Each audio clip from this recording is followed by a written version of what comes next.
שלום לך, אלוף משה רונן, אלוף משנה משה רונן. מה שלומך? רונן כהן, תודה רבה, צהריים טובים.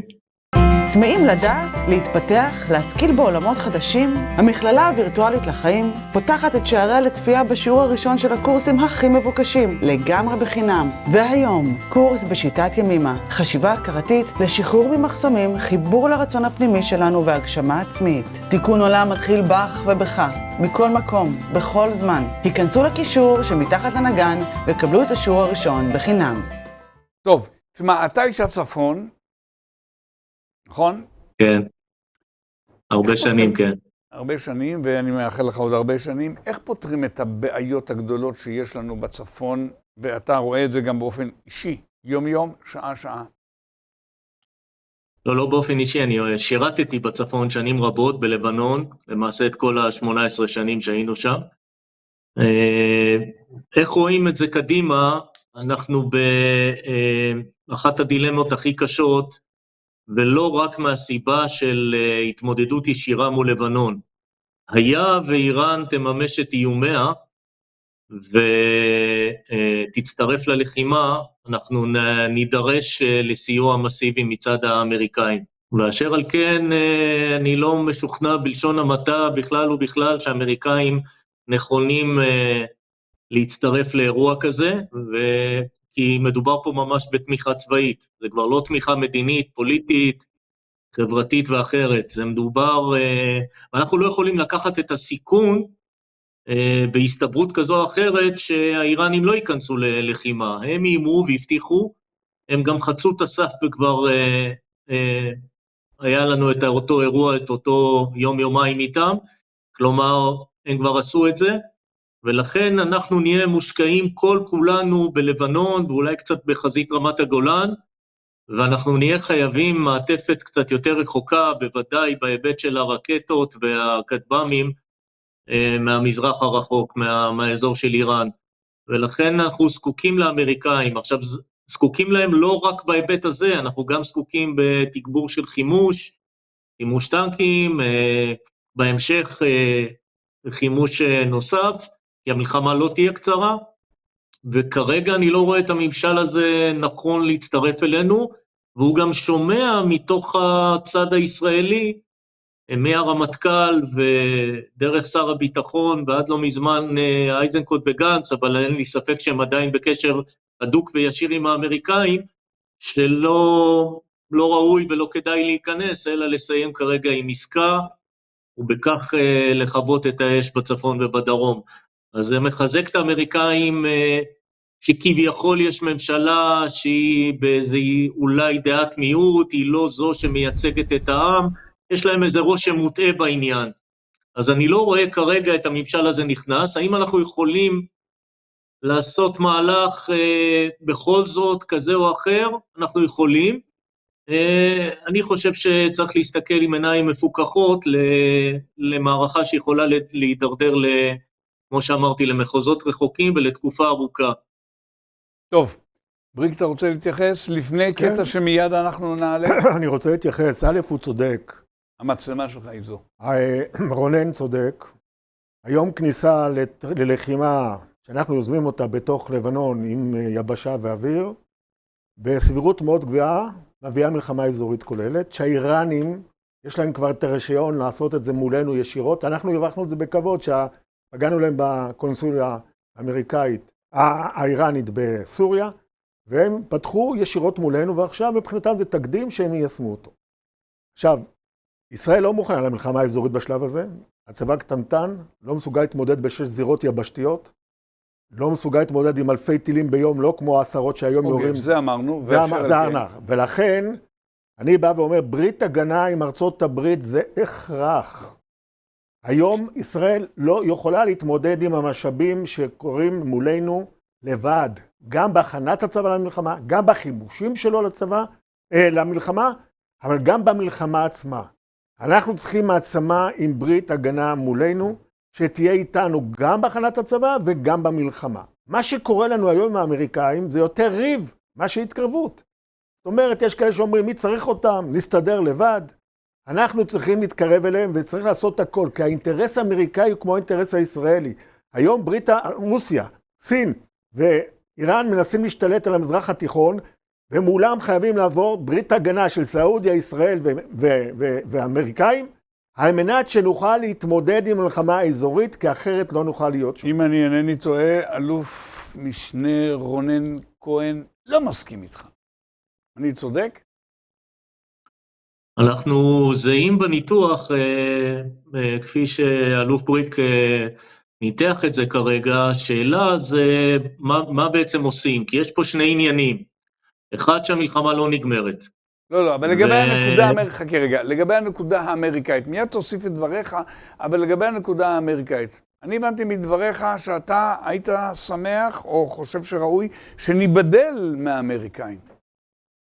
לא, אז אולי לא הסברתי את דבריי נכון. אני אמרתי בדבריי קודם שאנחנו זקוקים לאמריקאים הן למלחמה ממושכת בלבנון, הייתי אומר אפילו עכשיו בתחמושות מסוימות שהן כרגע קצרות, אבל אני לא רוצה להיכנס לכל פרטי התוכנית בצפון, אבל בוודאי למלחמה ארוכה, והן בהנחה ותיפתח חזית מאיראן, ואנחנו לא יכולים לפסול את זה, ואפילו הייתי אומר בסבירות יותר גבוהה, אז בוודאי ובוודאי שאנחנו זקוקים להגנה האמריקאית באופן מסיבי וצבאי, לא רק לתמיכה מדינית. כלומר, מה שאתה אומר, ואתה מצטרף לבריק, שבלי האמריקאים אנחנו לא יכולים לנהל את המערכה נגד איראן וגרורותיה, כלומר כל הפרוקסיס שמסביבנו שהם בנו?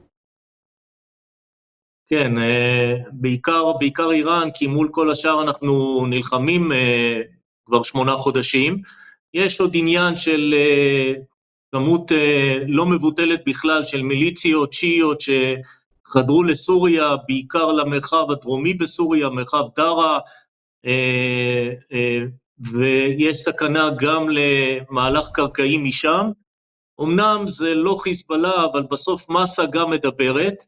חלקם ממש בימים האחרונים, חלק לא קטן, כ-1,500 הועברו לצד הלבנוני למשימות כאלה ואחרות. אסור לנו לבטל את ההתקפה הקרקעית מרמת הגולן, פחות או יותר הייתי אומר קו חזק הדרומה, ולא להתייחס לאיכות של הלוחמים, לא הייתי גם מזלזל בהם, אלא להתייחס יותר לכמות, ואני לא בטוח שאנחנו בדרום רמת הגולן ערוכים מספיק טוב לעניין, אבל עם זה אנחנו יכולים להתמודד. עם האיראנים, בהיבט של הטילים והכטב"מים, אנחנו זקוקים לסיוע, אבל השאלה, האם זה להיות או לחדול, האם זה שחור ולבן, כי למעשה המלחמה לא מסתיימת, ולא בשליטתנו כרגע לסיים אותה, אלא אם כן אנחנו הולכים לעסקה הזו, שאני לא תומך בהליכה לעסקה, כי אני חושב שלמעשה אנחנו מחזירים את החמאס לאותו מצב, כמובן שיקח זמן לשקם, אבל אנחנו מחזירים את החמאס לאותו מצב ברצועה, ואנחנו למעשה מחזירים את רדואן כבר ב-day one אחרי ההסכם, חזרה לגבול הצפון וחיזבאללה זה. עכשיו, מתי נחזור למלחמה זה שאלה, האם בכלל? ישראל לא מצטיינת ביוזמתיות, בהתקפיות, ביציאה למלחמות, בטח לא ב-40 שנה האחרונות ויותר, ולכן אנחנו צריכים להחזיר לשם תושבים. אני אומר לכל אחד, האם היית הולך עם ילדיך וגר שם מחר בבוקר, אם מסתיימת המלחמה בצורה כזו? כלומר, יש לנו פה בהחלט אתגר, מדיני, אסטרטגי, צבאי. אתה רונן, אתה היית הולך במצב הנוכחי, אם יהיה עכשיו שקט ורגיעה, לא אמרתי הסכמים ובניית איזה עתיד זוהר, היית חוזר לגור שם עם ילדיך הקטנים? אני לא הייתי חוזר לגור אם היינו הולכים עכשיו להסכם, ולמעשה הכל היה חוזר לקדמותו מהר מאוד. חיזבאללה כמעט ולא נפגע באופן ממשי בצפון. אני חייב להגיד השאלה מה ניתן לעשות. כן, סליחה. מה, לא היית בדיון הקודם, אבל את החמאס אנחנו כבר הפסדנו, הם כבר משתקמים. זה שתמשיך להילחם בשיטה שאתה נלחם עם מיעוט כוחות, בלי להחליף אותם ויוצא החוצה ונכנס ויוצא החוצה, זה לא עושה שום דבר לחמאס, הם חזרו לתוך המנהרות, הם חוזרים לתוך המקומות. אנחנו את המלחמה הזאת עם החמאס הפסדנו. רק ההמשך שלה זה לא רק שזה לא עושה לנו טוב מבחינת היכולת להשמיד את החמאס, כי אנחנו לא יכולים לצערי הרב, אנחנו מרסקים את המדינה בתהליך הזה. ולכן בשביל היום להתכונן למלחמה הגדולה שיכולה לפרוץ מחר, אבל בתקווה שלא, אנחנו צריכים פסק זמן, שבפסק זמן הזה אנחנו מארגנים ומגדילים את הצבא, ואת כל זה כבר אמרתי, אנחנו מארגנים חיל טילים וכל זה מה שאמרתי, ולא אפרט, כבר היה לזה דיון גדול, ואנחנו צריכים לקבל את האמריקאים כתומכים לבנייה של הצבא ולמלחמה איתנו. בשביל זה צריך את האמריקאים להסכם של ברית הגנה, ובצורה כזאת לקשור את כל הנשיאים הבאים, שיהיו אחריו טובים אלינו, פחות טובים, כמו נאטו בדיוק, כי אחרת לא נוכל לשרוד פה. טוב, אני לפני כן רוצה לחדד נקודה בעניין העסקה המפורסמת. אתה בעד, רונן נגד העסקה. אני צודק? רונן, אני צודק, אתה אמרת שאתה נגד העסקה, אתה אמרת שבעד העסקה. אני נאלץ להסכים גם עם הניתוח של האלוף בריק באשר לעזה, אבל אני כן חושב, אולי לא, אולי, ואני אומר את זה בלשון המעטה, אולי לא עם הרמטכ"ל הנוכחי, גם בזה אתם מסכימים, כן, לנו. כן, אבל אני חושב שקרה משהו, בעבר הייתי איזה קול בודד, בטח בינואר, שעליתי לשידורים ואמרתי איך יכול להיות שבאמצע מלחמה משחררים את צבא המילואים ויוצאים עם האוגדות החוצה ומשתמשים במילים מכובסות של שלב ג' שלמעשה זה הפסקת המלחמה במעבר ללחימה של פשיטות אוגדתיות. אני כן חושב שהיום השתנה משהו, יש כנס גדול מאוד ב-19, היום רביעי הזה, של המוני, באמת המונים, אנחנו כבר כמה מאות, של מפקדים וקצינים במילואים, יש שם מג"דים ויש שם מ"פים, שמשרתים עדיין ושירתו במלחמה הזו. זה לא קרה מעולם בתולדות מדינת ישראל, שקמים כל כך הרבה ואומרים בואו נחזור, אפשר לעשות את זה. אני חושב שבשיטה אחרת, אני מסכים עם אלוף בריק שהשיטה הזאת היא נדונה לכישלון מלכתחילה, אבל אם נפעל כמו שפעלנו בעבר, כשאתה כובש שטח אתה לא עוזב אותו, עד שאתה לא מגיע לעסקה ראויה. אני לא אוהב להשתמש במילים כאלה של ניצחון, מוחלט, אחרות, כל מיני דברים כאלה, פשוט בתנאים הרצויים לממשלת ישראל. והיום קצת יותר, הרבה יותר קל מאוקטובר, להיכנס ולהיות בסדק משמעותי, כולל מילואים, לעצור את הצפון ועדיין למה שאומרים לנשוך לשון, לסיים בעזה בתנאים הראויים לנו. אני מזכיר לכולם, כשאנחנו היינו בצורה מסיבית בח'אן יונס, פתאום סינואר אמר, זה בסדר, לא לצאת מכל עזה, תיצאו רק מריכוזי הערים. כאשר מפעילים לחץ מסיבי בכל מקום, צפון, מחנות מרכז, ח'אן יונס ורפיח, אנחנו נשיג את העסקה, שום דבר לא מושלם, שום דבר לא זהב, זה יהיה בתנאים, אבל אין ספק שזה יהיה בתנאים אחרים לגמרי, וחמאס לא ימשיך לשלוט ברצועה, אנחנו נאלץ להישאר שם. אבל אני רוצה לומר משהו אחד, אולי אחרון, לעולם מדיניות הביטחון של מדינת ישראל הייתה להגן מקדימה עם שטחים שכבשנו בשטח האויב. זה נכון לסיני, לא עזבנו גם עם כמויות הנופלים והקרבות הקשים של מלחמת ההתשה, אחרי 67, לא עזבנו אחרי יום כיפור, עזבנו רק שהיה הסכם, שטח מפורז במעורבות אמריקאית, עם נספח ביטחוני להסכם השלום. כך היה גם ברמת הגולן עד עצם היום הזה. כך היה בעבר גם בלבנון ובעזה, זה שתי המקומות היחידים שיצאנו ללא הסכם וללא ערבויות. אני לא רואה תושבי הצפון חוזרים, יש המון יישובים שהם סמוכי גבול, מעיין ברוך ומטולה ומשגב עם ומלכיה וחנית, יש המון. צה"ל חייב להיות מקדימה, גם אם הוא 1-2 קילומטר, זה לא עוצר נ"ט, זה לא עוצר טילים בוודאי, אבל זה נותן זה מונע את הפלישה המתוכננת של רדואן. תודה. עכשיו ברור לי שגם 1-2 קילומטר זה מלחמה, אני לא רואה פתרון אחר. רונן, משפט. קודם כל אני איתך שהיינו צריכים להישאר שם לפחות שנה, שאתה כובש שטח ומוצא ממנו, אתה מאבד את כל מה שהשגת, וראינו את זה. ההתשה הזאת של הפשיטות לא עושה את העבודה.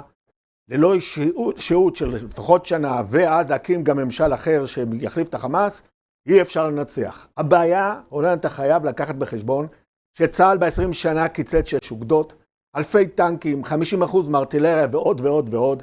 הוא כל כך קטנטן שהיום אין לו יתירות להיכנס ולהישאר שם לאורך זמן, כי אין לך יכולת להחליף את האנשים. אני לא רואה מילואיניקים שנמצאים שם עכשיו שנה, אין מי שיחליף אותם, משתמשים היום בסדירים, מקורסים שמפרקים של לתת למילואיניק קצת זמן לנוח, והם באים לא מנוסים ונכנסים לבתים ממולכדים ונהרגים כל יום שני ושלישי. לכן, בשביל שנעשה את מה שרונן אומר, ונוכל להיות שם, צריך מיד עכשיו להגדיל בשלוש אוגדות את הצבא. יש לנו 200,000 לוחמים, קצינים, נגדים ששחררו אותם מיחידות שקוצצו ב-20 שנה האחרונות. שמוכנים לחזור שמוכנים, נשארים בבית והם לא עושים שום דבר מגיל 24 ועד גיל 50.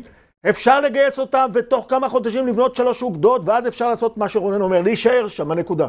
ועל מנת שזה יקרה, צריך מנהיגות אחרת. ממש ככה. צמאים לדעת, להתפתח, להשכיל בעולמות חדשים? המכללה הווירטואלית לחיים פותחת את שעריה לצפייה בשיעור הראשון של הקורסים הכי מבוקשים, לגמרי בחינם. והיום, קורס בשיטת ימימה, חשיבה הכרתית לשחרור ממחסומים, חיבור לרצון הפנימי שלנו והגשמה עצמית. תיקון עולם מתחיל בך ובך, מכל מקום, בכל זמן. היכנסו לקישור שמתחת לנגן וקבלו את השיעור הראשון בחינם.